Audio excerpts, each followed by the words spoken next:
하나님께서는 오늘도 우리들에게 말씀하십니다. 사도행전 25장 1절부터 12절까지의 말씀. 사도행전 25장 1절부터 12절까지의 말씀을 여러분과 제가 한 절씩 교독하시겠습니다. 사도행전 25장 1절부터 12절까지의 말씀입니다. 베스도가 부임한 지 3일 후에 가이사랴에서 예루살렘으로 올라가니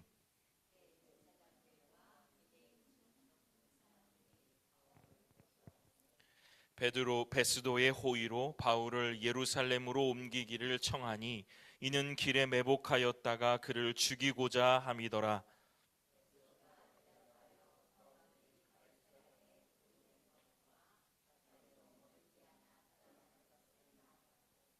또 이르되 너희 중 유력한 자들은 나와 함께 내려가서 그 사람에게 만일 옳지 아니한 일이 있거든 고발하라 하니라.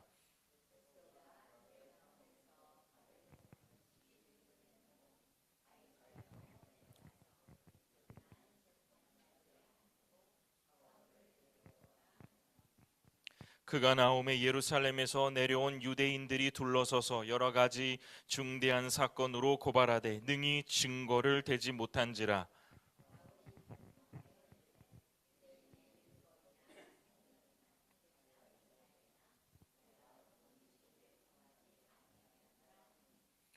베스도가 유대인의 마음을 얻고자 하여 바울더러 묻되 내가 예루살렘에 올라가서 이 사건에 대하여 내 앞에서 신문을 받으려느냐.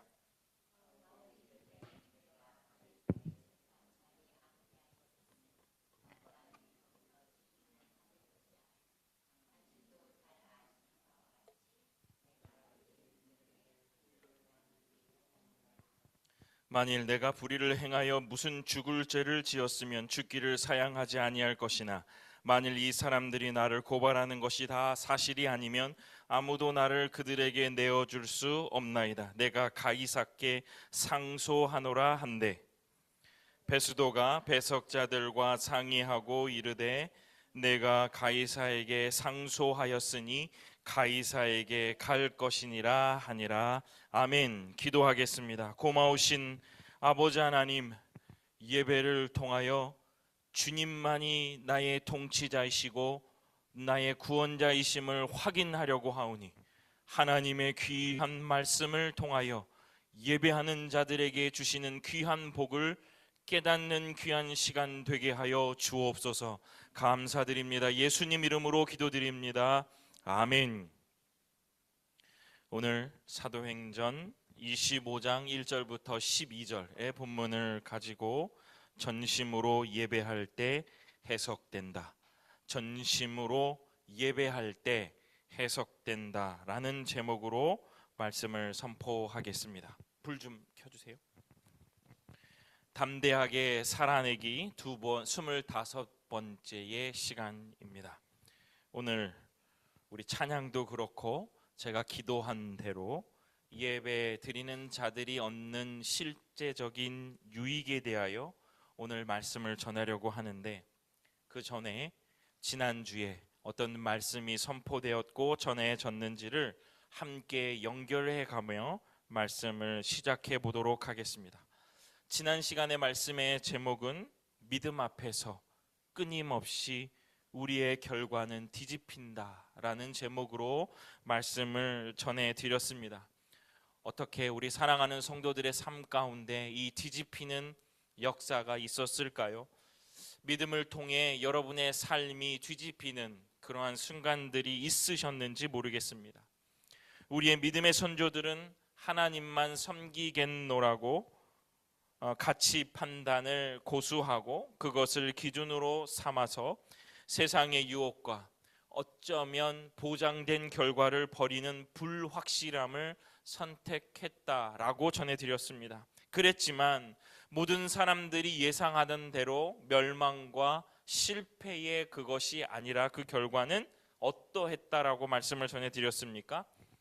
아브라함도 요셉도 다니엘도 마침내 역전의 결과를 얻었다 이렇게 말씀을 드렸고, 우리 사랑하는 성도들도 이 강력한 믿음과 인내 앞에서 우리의 역전의 이야기의 주인공이 되면 좋겠다, 이렇게 말씀을 드렸습니다. 우리 사랑하는 주님의 귀한 성도들의 삶 가운데 매일매일 믿음의 고백이 드러나고 그 믿음의 고백을 통하여 예상치 못한 역전의 결과들이 우리 성도들의 삶 가운데 충만히 풍성이 있기를 간절히 축원합니다.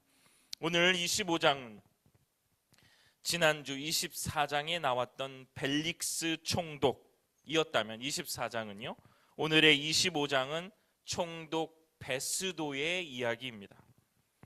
저는 영거프 24장 25절에 계속 배열되는 총독들과 또 그와 대비되는 사도 바울의 태도, 신앙, 그리고 그것과 함께 연결되어진 일이 되어지는 과정을 통하여 오늘 여러분과 함께 은혜를 받고 싶습니다.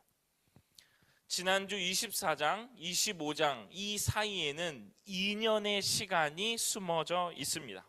24장과 25장은 2년이라는 시간의 간격이 있죠. 벨릭스가 판결을 했습니다. 어떤 판단을 했죠? 모호하고 자기의 유익을 따라 구하는 그러한 판결을 했다라고 하면서 사도 바울을 2년 동안 가두어 두죠. 그 후에 이제 새롭게 총독이 한 명 더 유대 지방에 부임하는 겁니다. 그 사람의 이름이 바로 베스도라는 총독이에요. 베스도 총독은 직전 총독인 벨릭스 총독과는 조금 다른 면이 있어요. 왜냐하면 성경에 아주 짧게 기록되지만 또 역사적으로 또 한 번 이렇게 서포트 되지만 부지런하고 성실한 총독이라고 평가받고 있습니다. 왜냐하면 성경에 짧게 나옵니다. 사도행전 25장 1절에 이렇게 나와요. 베스도가 부임한 지 3일 후에 가이사랴에서 예루살렘으로 올라가니, 로마에서 그 총독으로 임명을 받고 가는 길이 그렇게 평탄하지가 않습니다. 꽤 많은 시간의 배를 타고 꽤 많은 시간의 육지로 이동해야 하는 그 순간들임에도 불구하고 이 베스도 총독은 부임한 지 3일 만에 예루살렘으로 올라갔다는 거예요.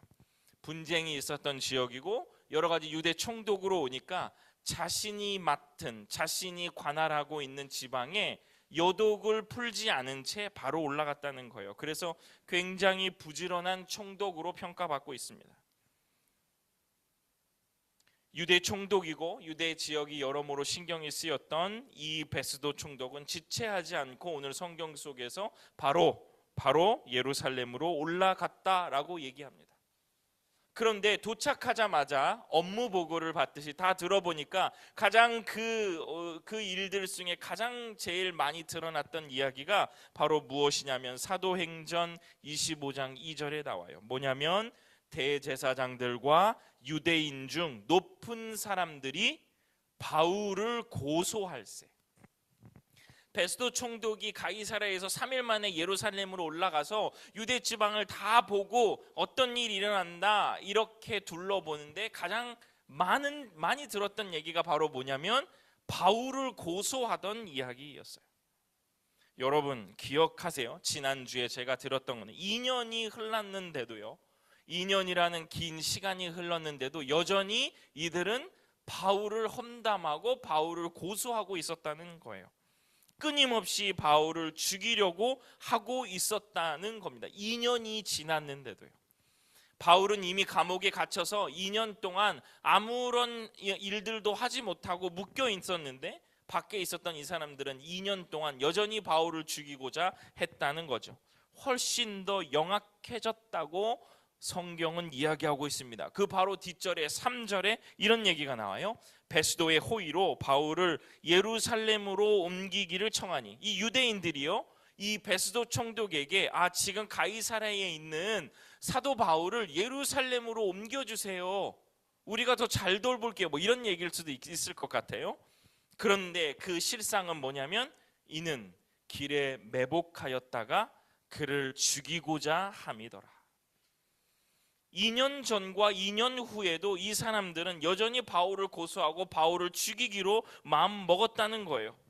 굉장히 친절을 베풀면서 고생하고 있는 바울을 예루살렘으로 다시 소환하는 것처럼 보이지만 그들의 진짜의 의도는 매복했다가 죽이려고 했다는 거예요. 지난주 제가 설교 중에도 말씀드렸습니다. 바울이 죽기 전까지 먹지도 마시지도 않기로 결심한 사람이 모두 몇 명이라 그랬죠? 40여 명이 그렇게 바울을 기다리고 고소하고 있었다는 거예요. 여전히 반복되지만 2년이 지났는데도요. 긴 시간이 지났는데도 여전히 그들은 바울을 죽이려고 하고 있었다는 거예요. 너무 놀랍지 않으세요? 저는 이 지점에서 조금 더 그들의 추악함을 드러내고 싶습니다. 들춰내고 싶어요. 여러분 2절을 함께 읽어보겠습니다. 2절을요. 누가 고소하고 있는지를 보면서 짧게 읽어보겠습니다. 사도행전 25장 2절 앞에 네 좋습니다. 함께 읽어보겠습니다. 시작. 대제사장들과 유대인 중 높은 사람들이 바울을 고소할세. 아멘. 누가 고소하고 있어요? 바울을 고소하고 있는 사람들이 누구예요? 대제사장들, 유대인들 중에 높은 사람들이라는 거예요.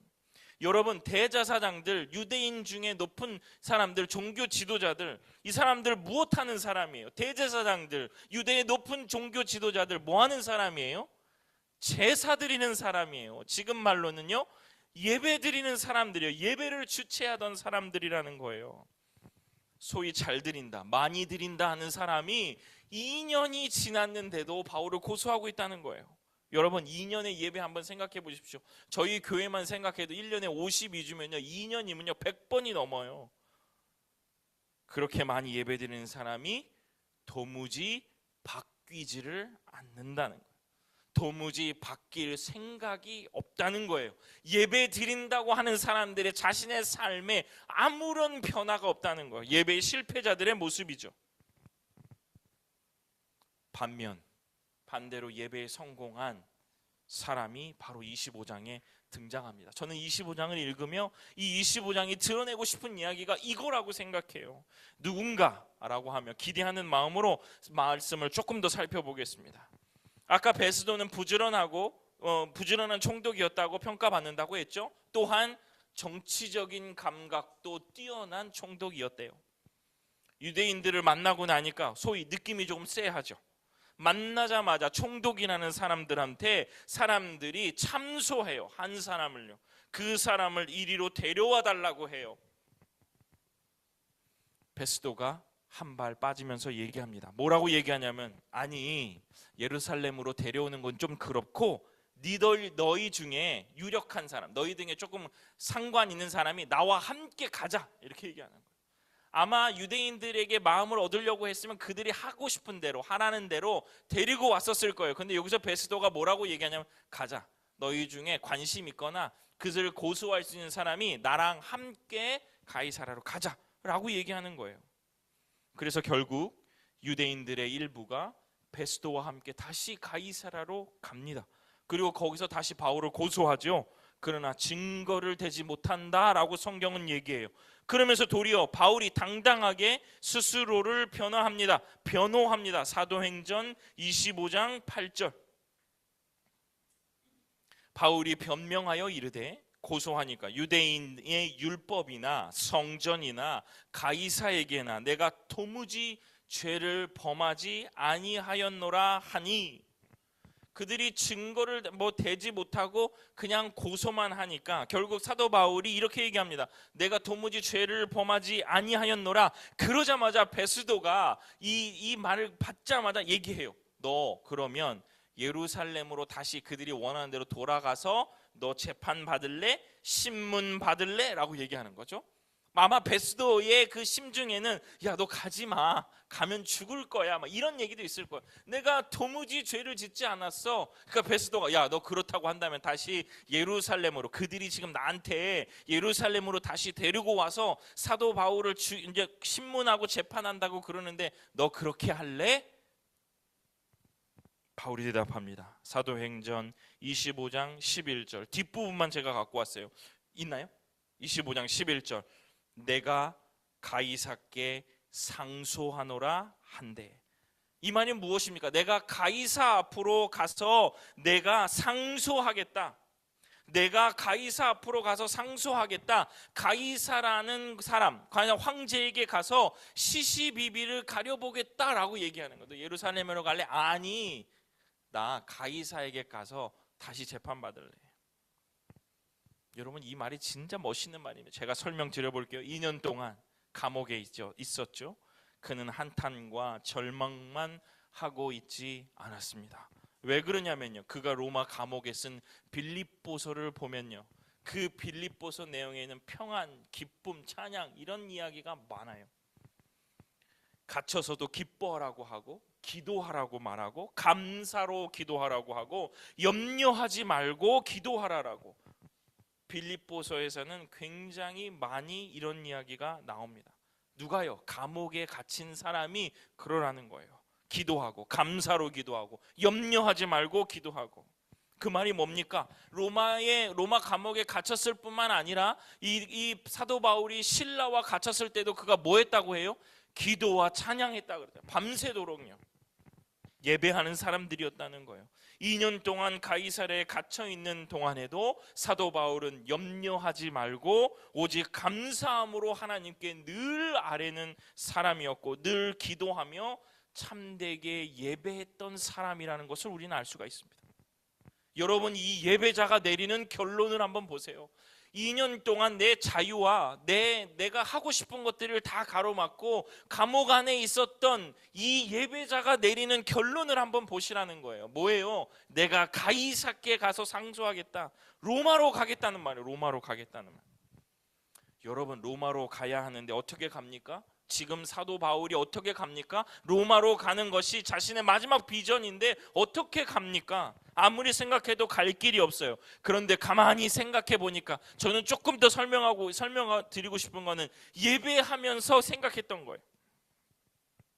아, 로마 시민은 황제 앞에서 재판을 받을 권리가 있는데, 그러면 내가 황제에게 상소하면 되는 것 아닌가 하는 결론을 얻게 되는 거예요. 그래서 그 고통스러운 과정 속에서도 날마다 하나님께 기도하고 예배하고, 예배하는 가운데 로마로 가는 길을 그가 깨달았다는 겁니다. 그래서 그의 결론이 내가 가이사께 상소한다라고 얘기했다는 거예요. 지금까지 바울이 이 교회 저 교회로 갈 때에 선교 헌금을 받으면서 갔습니다. 자기도 물론 일했죠. 하지만 선교비를 마련했잖아요. 그때 우리 예루살렘 공회를 갈 때도 이 벨릭스, 지난주만 해도 그래요. 벨릭스 총독이 왜 사도 바울을 자꾸 불렀습니까? 사도 바울이 구제 헌금을 가지고 있었거든요. 그러니까 벨릭스가 자꾸 불러서 그 돈 나한테 뇌물로 줘라는 그런 의도였거든요. 맨날 이런 선교비를 받아서 선교 사역을 했던 사람이거든요. 로마로 가야 하는데 이렇게 잡히지 않고 평소 같았으면 어떻게 해요? 또 교회에게 편지 보내서 선교비, 구제비를 좀 주련, 이렇게 하면서 로마로 갔을 겁니다. 그런데 감옥에 갇혀 있는 이 사도 바울이 내린 결론은 내 돈 쓸 필요도 없이 로마로 무조건 가는 그 길에서 그들이 나를 데리고 갈 것이라는 생각을 했고, 그 방법으로 황제에게 상소하는 방법을 선택하는 겁니다. 로마 군인들이 지켜주면서 로마까지 갈 수 있는 거예요. 바울은요, 누가 봐도 실패하고 누가 봐도 어려운 상황이라는 이 상황을 하나님의 말씀 안에서 예배하면서 그는 자신이 처한 작금의 상황을 그렇게 해석했다는 거예요. 목사님, 저는 그렇게 막 끌려가거나 갇히지 않았으면 좋겠습니다. 뭐 그러셨을 수도 있을 것 같아요. 그런데 그 사도 바울이 처해져 있는 그 상황을 이 사도 바울은 가이사께 상소한다라고 말하면서 그렇게 해석했다는 거예요. 로마로 올라가 복음을 전하겠다는 그 일념을 가지고 그렇게 해석하고 감사하고 염려하지 않고 기도했다는 겁니다. 사랑하는 성도 여러분, 예배할 때 예배자는 자신의 삶이 이렇게 해석된다는 것을 우리는 사도 바울을 통해 알아야 합니다. 로마로 가서 복음을 전하기 위하여 가이사에게 간다. 가이사에게 상소한다. 여러분, 정말 소름 끼치는 믿음의 고백이고 예배할 때 때를 해석하고 행동으로 옮기는 정말 담대한 믿음 아니겠습니까? 감옥에 갇히거나 그러한 어떤 우리의 시련과 고통의 경중을 다 말할 수는 없으나, 사랑하는 주님의 성도 여러분, 예배하는 자가 자신의 처한 상황을 해석하고 이해하는 것은 이렇게 다르다라는 거예요.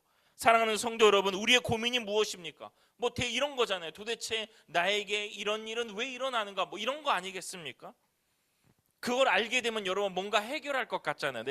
내가 해결할 수 있을 것 같으니까 자꾸 그거를 우리가 쫓아 묻는 거 아니에요. 그런데 오늘 본문은 예배자들은요, 예배하며 기도할 때에, 하나님을 경외할 때에 그 되어지는 일들을 정확히 이해하고 하나님 영광을 드러내는 기회로 삼는다는 거예요.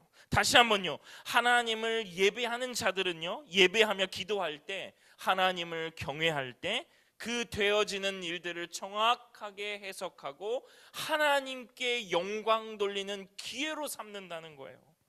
원인을 찾아서 해석하는 것이 아니라 하나님의 경륜과 섭리를 알아내고 하나님께 영광 돌리는 기회로 삼는다는 것, 이것이 바로 믿음의 성도들이 갖는 올바른 해석이라는 겁니다.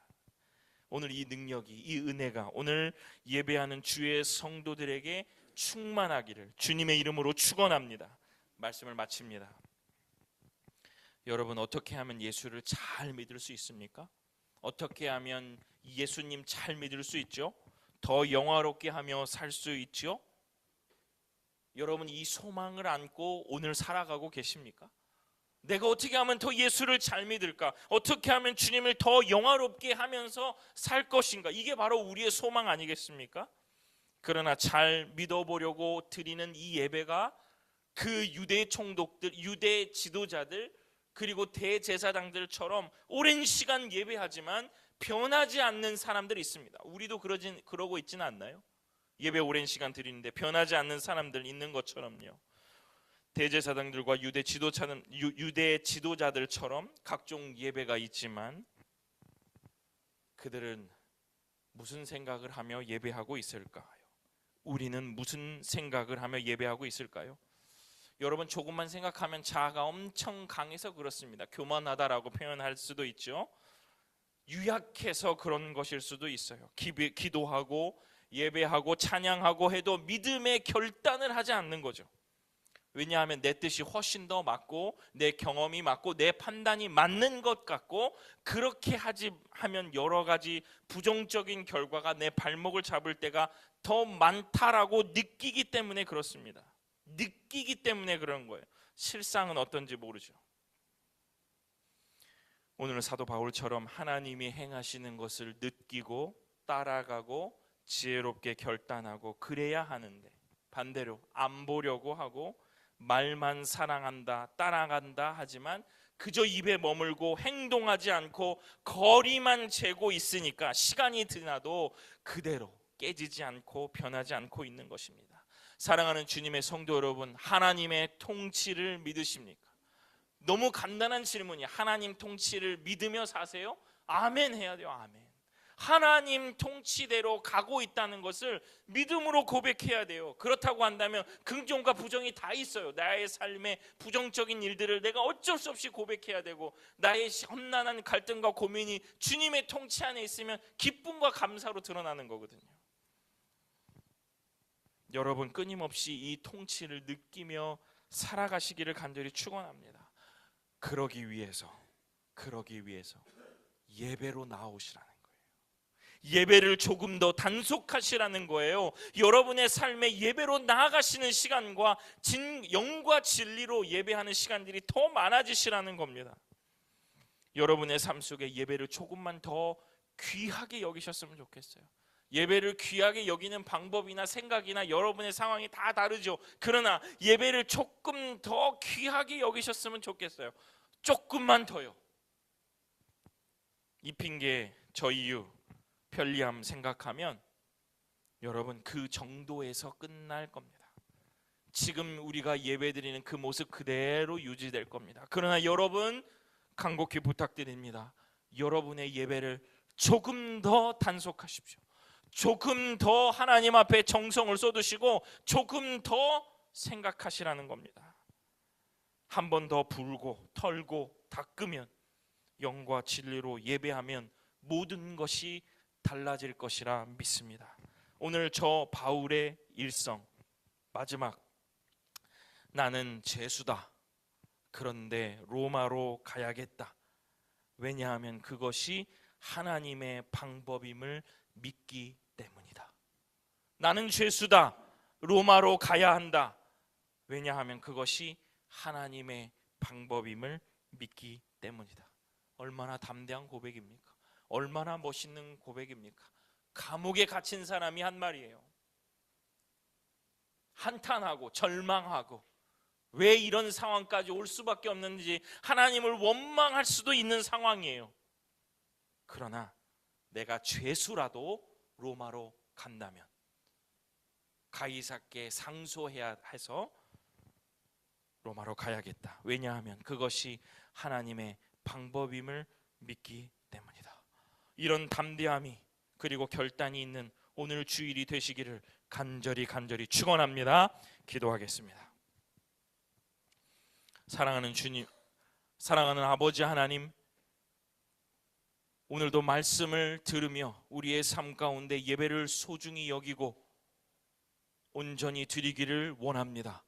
조금 더 단속하고 조금 더 예배의 정성을 쏟아 우리의 삶을 올바르게 해석하고 하나님 영광 돌릴 기회로 포착하는 귀한 주님의 성도들 되게 하여 주시옵소서.